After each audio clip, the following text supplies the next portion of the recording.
हम कैबिनेट की बात करते हैं, है ना।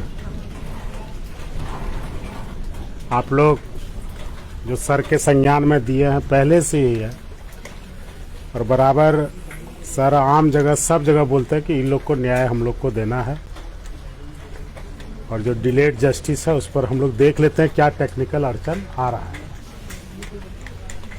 कैबिनेट में आज कार्मिक सचिव को, चीफ सेक्रेटरी को, माननीय मुख्यमंत्री जी को आलमगीर आलम साहब ने कहा, और सबने देखा भी, आप लोग सड़क पर खड़े थे। हमारे तनवीर जी, इन्होंने भी कहा कि उन लोगों का कुछ सॉल्यूशन लेके आइए। तो कैबिनेट में राहुल शर्मा जी और मनीष रंजन जी दोनों को बुलाया गया,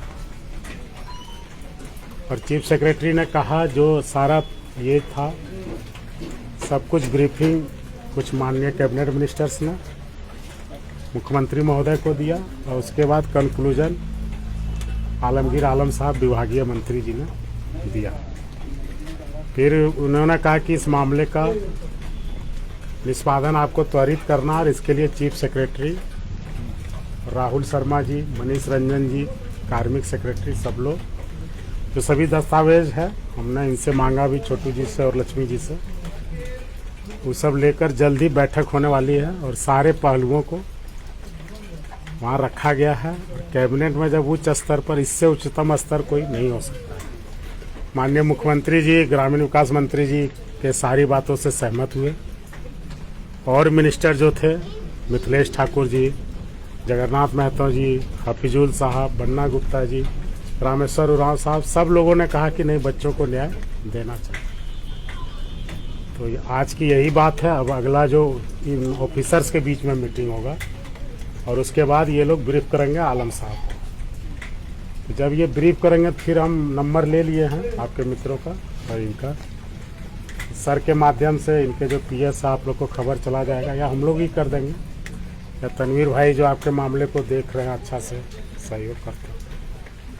तो आप लोग भरोसा रखिए, और हम लोग आप लोग को जो उम्मीद है इस सरकार से, गठबंधन की सरकार से, और विभागीय मंत्री आलम साहब से, और मुख्यमंत्री महोदय से, हेमंत सोरेन साहब से, वो उम्मीद जरूर आपका ये मीटिंग के बाद रास्ता क्लियर होगा, और उम्मीद है कि आप जैसा चाहते हैं हम लोग आपको हर संभव तकनीकी खामियों को दूर करते हुए ये देंगे। सारा दलील, सारा डिटेल, सब कुछ बार बार कहने से ये हो सकता, सब हमारे पास है, और हम लोग सब लोग जानते हैं, क्योंकि हमारे भी घर के भाई लोग इसमें सेलेक्ट हुए।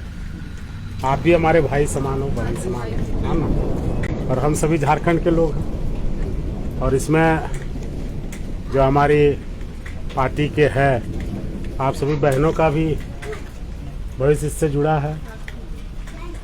तो इन सब चीज़ों को लेकर हम लोग आगे बढ़ रहे हैं। आप सिर्फ आलम साहब और माननीय मुख्यमंत्री जी पर भरोसा रखें। हम सभी कैबिनेट मिनिस्टर्स और हमारे युवा नेता तनवीर जी, सब लोग साथ में हैं, और आप लोग खुशी खुशी अपने घर जाएं, और जल्दी आपको इसके बाद जो पहल होता है उसकी जानकारी देंगे, और हमारा प्रयास होगा कि सकारात्मक हल निकले। इसमें देखो अभी नहीं, एक चीज हम बताते हैं, एक चीज आपसे हम आग्रह करें, आपके मामले में कोई आदमी गंभीर है तो विभागीय मंत्री है, जी सर, है ना, आलमगीर आलम साहब, भरोसा अब उन पे रखना।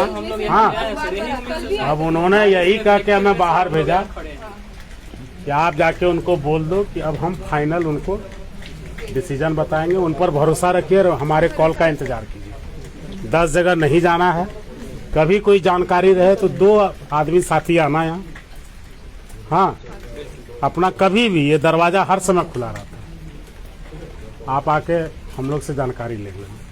ठीक ठीक है, धन्यवाद। मंत्री जी, आज जो आप लोग कैबिनेट में अधिकारियों को निर्देश दिए क्या, कि इसमें देखने के लिए कि क्या त्रुटि है, कहाँ मामला फंसा है? नहीं, जब कोर्ट के कुछ जो स्टेटमेंट है उसको लेकर टिप्पणी हुई और विभागीय प्रमुख की मंशा को देखा जाता है, उन्होंने कहा कि हम इन लोगों के साथ स्टैंड करते हैं, जो तकनीकी खामियां हैं आप अपने स्तर पर दूर करें और हमें बताएं कि आगे कैसा सकारात्मक पहल हो, इसके लिए प्रयास करें। तो चीफ सेक्रेटरी महोदय ने सभी ग्रामीण विकास से संबंधित सभी उच्चाधिकारियों को बुलाया और फिर कहा कि हम लोग आपस में बैठ के सारे कागजात को बुला के, कुछ कागज हमारे पास नहीं थे तो हमने इनसे लिया भी, उस पर एक प्रयास करेंगे कि जो उम्मीद इनको वर्तमान गठबंधन की सरकार माननीय मंत्री आलमगीर आलम से है, माननीय मुख्यमंत्री हेमंत सोरेन जी से, हम सब से, वो हम जल्द ही पूरा करें। तो 1 महीने तक बजट सत्र चलेगा, विभाग के सभी लोग बिजी रहेंगे। अब इस महीने के बाद ही मार्च, देखिए आपके मन में यदि ईमानदारी हो ना तो समय, कम समय भी महत्वपूर्ण होता है, ज़्यादा समय भी कोई बात नहीं है, लेकिन हमारा मनसा है कि हम इसको हल पर निकालें। और आप समझ सकते हैं इस मैटर को लेकर कैबिनेट में सारे सचिव को बुलाया जाना अपने आप में बड़ी बात है। मुख्यमंत्री जी भी बहुत पॉजिटिव हैं इसको लेकर। बहुत पॉजिटिव। वो आलम साहब बोले, हम आपसे सहमत हैं। आलम साहब ने चीफ सेक्रेटरी महोदय को कहा और उन्होंने तत्परता दिखाते हुए सब ऑफिसर्स को उनसे कंसल्ट करने के लिए निर्देश दिए। शुक्रिया।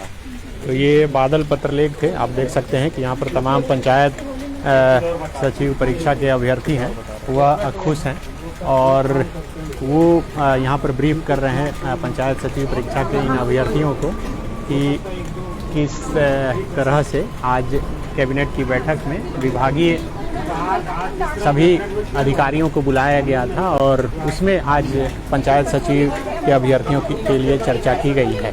और अभी मीडिया में बयान देने के बाद एक बार फिर से पंचायत सचिव परीक्षा के अभ्यर्थियों से वह बात कर रहे हैं। हम कोशिश करेंगे कि अब पंचायत सचिव के जो अभ्यर्थी हैं वह मंत्री जी के इस आश्वासन के बाद कितने खुश हैं वो दिखाने की कोशिश करेंगे। लेकिन कहा जा सकता है कि अब तक का सबसे बड़ा अपडेट और बड़ी राहत वाली खबर ये पंचायत सचिव परीक्षा के अभ्यर्थियों के लिए कि आज उनका मामला कैबिनेट में उठा और कैबिनेट में तमाम विभाग के सचिव को भी बुलाया गया है। तो भरोसा जीतने का हम लोग भरसक प्रयास करेंगे। बीच बीच में उल्टा सीधा न्यूज आ जाता है, वही विभागीय प्रमुख ने कुछ कहा नहीं। क्या माननीय मुख्यमंत्री जी ने कुछ कहा? क्या हम जैसे जिम्मेदार भाइयों ने कुछ कहा? तब आप लोग पानी पड़ रहा है। ठीक है बाबू। और आज जो हम लोग को पता नहीं था सर, थाने वाले ने जो छोटू को लेकर सर बहुत ज्यादा उस चीज के लिए बहुत ज्यादा तकलीफ है सर, उस चीज को लेकर तो। अच्छा, एक मंत्री जी, इन लोगों के मन में सवाल है कि पत्र संख्या 229 जो ये किया गया है कि रद्द करने के लिए, वो क्या वापस ले लिया जाएगा? हमने कहा कि सभी तकनीकी पहलुओं पर विचार किया जा रहा है। ठीक, तो बिल्कुल सरकार पूरी तरह से जो है सकारात्मक है। और हमारे साथ गुलाम जी हैं जो इस पंचायत सचिव अभ्यर्थियों का नेतृत्व कर रहे हैं। आज संतुष्ट हैं आप? देखिए, पहली बार ऐसा हुआ है कि वो प्रतिनिधि मंडल के रूप में इन्होंने विधान मतलब कि सदन में कैबिनेट में हमारी बातों को प्रमुखता से रखा है और इससे हम ये कह सकते हैं कि हमारी बातों को गंभीरतापूर्वक वहाँ पर उठाया है। और चूंकि उन्होंने कहा कि आपकी मानव श्रृंखला को देखने के बाद सभी मंत्रिमंडल आपस में चर्चा किए हैं और जो भी तकनीकी खामियां हैं उसे दूर करते हुए आप लोग की नियुक्ति कराएंगे। और उन्होंने एक बात ये भी कहा कि सब समय हम लोगों ने मांगा तो कहा कि हम जो ईमानदार होते हैं वो कम समय में भी काम कर लेते हैं, लेकिन जो बेईमान होते हैं वो पूरा लंबा समय मिलने से भी वो काम नहीं कर पाते हैं। और अंदर में हम लोगों ने ये बात किया था उनसे, तो उन्होंने साफ तौर पे यही कहा है कि हमारा पूरा परिवार लगा हुआ है इस पे, पूरा कांग्रेस परिवार लगा हुआ है और ये बहाली अब कांग्रेस सरकार की है, वो पूरा करवाएगी पूरी तरह से। आप लोग अभी संतुष्ट हैं? अभी 1-2 महीना लगेगा लग रहा है कि नहीं सर, उतना लगना नहीं देंगे सर। अभी सदन भी चलेगा सर, हमारा संघर्ष जारी रहेगा सर, क्योंकि इन्होंने हमसे ये कभी नहीं कहा कि आप लोग धरना तोड़ दीजिए या फिर संघर्ष छोड़ दीजिए। हम अपना संघर्ष जारी रखेंगे। हालांकि संघर्ष की वजह से ही हमारे अंदर पॉजिटिव एनर्जी मिल रही है, तो हम अपना संघर्ष तब तक जारी रखेंगे जब तक हमारी नियुक्ति नहीं होगी। तो हमारा धरना प्रदर्शन आज 36 दिन चल रहा है और सदन तक भी हमारा धरना प्रदर्शन चलेगा, क्योंकि सदन में भी हमें उम्मीद है कि हमारी बातों को गंभीरता से लिया जाएगा। आज आपको पुलिस उठा कर ले गई थी, ऐसे लोग बोल रहे हैं आपके साथी लोग, क्या सच है? क्या हाँ, पुलिस उठा के ले गई और मेरे पास उसका कुछ वीडियो फोटोज भी मैंने लिया है, बहुत सारे साथियों ने लिया है। और 4 घंटे तक मुझे बहुत ज़्यादा प्रताड़ित किया गया। पुलिसिया दमन जो कार्रवाई होती है उन्होंने अपने स्तर से पूरा तोड़ने का प्रयास किया। मैं जब नहीं झुका तो फिर अलग से आई और मेरे साथ मतलब कि 2-3 लड़कियों को उठा के ले गई और ये कहा गई कि तुम तुरंत सरेंडर करो, तुम सब कुछ छोड़ो, नहीं तो फिर इन लोग के ऊपर फायर करेंगे। जब मुझे तोड़ने का प्रयास किया, जब हम नहीं टूटे, तो मतलब मुझे इमोशनली उन लोगों का सहारा लेकर के तोड़ने का प्रयास किया गया। फिर अंततः फिर मुझे अपने आंदोलन को वहाँ से हटाना पड़ा कि नहीं, मेरी बहनों पे कोई आंच नहीं आना चाहिए, हम इसके लिए कोई भी कंप्रोमाइज करने के लिए तैयार हैं। और फिर हम लोगों ने उस धरने को वापस वहाँ से लिया और हमारे पास कोई विकल्प नहीं था। इस कारण से हम लोगों ने सोचा कि आज माननीय आलमगीर आलम साहब के यहाँ जाएंगे, उनसे पूछेंगे कि आखिर जब हम अपने अधिकार के लिए लड़ते हैं तो फिर हमारे पास इस तरह का व्यवहार क्यों किया जाता है। और इसीलिए आज बादल पत्रलेख जी ने भी कहा है कि हम उनकी तरफ से क्षमा चाहते हैं कि आपके साथ इस तरह का दमनात्मक कार्रवाई किया गया है। और सच में बता रहे हैं कि आज पुलिस का जो एक छवि हमें देखने को मिला है ना, क्योंकि मैंने उनका वीडियो लाइव खुद लिया था, बार बार मैंने कहा सर आप पब्लिक के लिए नहीं बने हैं क्या, तो बार बार बोल रहे थे कि नहीं हम सरकार के लिए बने हैं, सरकार के सर्वेंट हैं, पब्लिक से हमें कोई मतलब नहीं है, चाहे कुछ भी हो जाए हम पब्लिक के लिए कुछ नहीं करेंगे। सरकार आदेश है, सरकार जो बोलेगी वही करेंगे, पब्लिक चाहे कुछ बोले हमें फर्क नहीं पड़ता है, किसी को मारने के लिए बोलेगी हम मारेंगे, लेकिन पब्लिक का हम बात नहीं लेंगे, ना सहमति बताएंगे। तो प्रशासन से हमें काफी नाराजगी दिखी इस चीज को लेकर के। अच्छा, अभी जो मंत्री जी बोले कि विभागीय अधिकारियों से ये बोला गया है कि जो तकनीकी खामी है उसे दूर करने के लिए आप लोग चूंकि शुरू से आंदोलन कर रहे हैं, तो क्या लगता है कुछ तकनीकी खामी है? नहीं है तकनीकी खामी, लेकिन विभाग के जो अधिकारी है ना वो इन्हें ये बता के रखें कि तकनीकी खामी है। आज मैंने अंदर में उन्हें पूरा ब्रीफ करके बताया कि जो आयोग ने जो फॉर्मूला जारी किया है वो तो खुद आयोग है ना, तो आयोग ने जब फॉर्मूला दिया है कि इस आधार पे आप इनकी नियुक्ति करा सकते हैं तो फिर कराना चाहिए। लेकिन उसके बाद भी जब अधिकारी फिर से इनको बोल रहे हैं कि तकनीकी खामियां इसमें हैं, जबकि ऐसा कोई तकनीकी खामियां नहीं है। आयोग ने कहा है कि आप 5938 को इग्नोर करते हुए जो कोर्ट का जजमेंट आया है पैरा 66 में स्पष्ट रूप से कहा गया है कि आप 5938 को इग्नोर करते हुए आप नॉन शेड्यूल्ड डिस्ट्रिक्ट में ज्वाइनिंग तो करा ही सकते हैं और आप शेड्यूल्ड डिस्ट्रिक्ट में भी ज्वाइनिंग करा सकते हैं। और फॉर्मूला खुद दिया है कि आप 11-13 सेपरेट रिजल्ट निकालिए या तो फिर 24 जिला का एक साथ लिंक खोलिए। तो आयोग ने खुद दिया है फॉर्मूला, उस फॉर्मूले पर अगर चलेगी तो सरकार कहीं नहीं फंसेगी, कहीं कोई कानूनी अड़चन है ही नहीं, प्रॉब्लम नहीं है। ठीक है, चलिए। तो यहाँ से थोड़े खुश होकर और उम्मीद लेकर मंत्री जी की आवाज़ से ये तमाम पंचायत सचिव के जो अभ्यर्थी हैं वह यहाँ से लौट रहे हैं, लेकिन कह रहे हैं कि इनका जो आंदोलन चल रहा था वह चलेगा। खुश हैं आप लोग? देखिए, इनके बातों से तो थोड़ा सा हम लोगों को संतुष्टि है कि अगर ये विभाग के मंत्री और ये बोल रहे हैं कि अपने स्तर से ये कर रहे हैं, तो हम लोगों ने यही पूछा भी इनसे कि और कितना समय लगेगा, तो इन्होंने साफ बात कहा है कि जिनकी करने की मंशा होती है उनको समय का कुछ ये नहीं है। तो देखते हैं अब आगे भी, हम लोग इतने दिन इंतजार ही कर रहे हैं तो आगे भी हम लोग कुछ दिन और हम लोग इंतजार करना चाहते हैं। अगर इन्होंने ये बात कहा है कि हमने आपके बातों को उठाया और आपके मुद्दे पर गंभीर है, तो अब इनकी गंभीरता पर देखते हैं हम लोग कितने ये गंभीर है हमारे मुद्दों को लेकर। उम्मीद है? नहीं जी, उम्मीद के साथ तो आए थे और अभी जिस तरह से सर बात की है तो उससे तो बहुत ज़्यादा उम्मीद जगह है।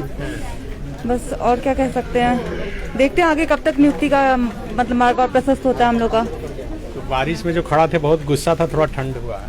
ठंड तो नहीं हुआ है, बस नॉर्मल थोड़ा सा बोल सकते हैं एकदम, मतलब गुस्सा नहीं था, गुस्सा प्रशासन से था सर, हमें गुस्सा इनसे नहीं था, गुस्सा हमें प्रशासन के रवैये से था। हमें प्रशासन से भी कोई प्रॉब्लम नहीं है, जिस तरीके से उन्होंने रवैया किया आज हम लोगों के साथ वो बहुत ही ज्यादा गलत था। इस तरीके से दबाने का क्या अर्थ है? आप उठा के ले जाएंगे और सिर्फ धारा 144 है ये बोलकर हम लोग को बरगलाने का बस कोशिश किया और भीड़ को तोड़ने का कोशिश किए वो।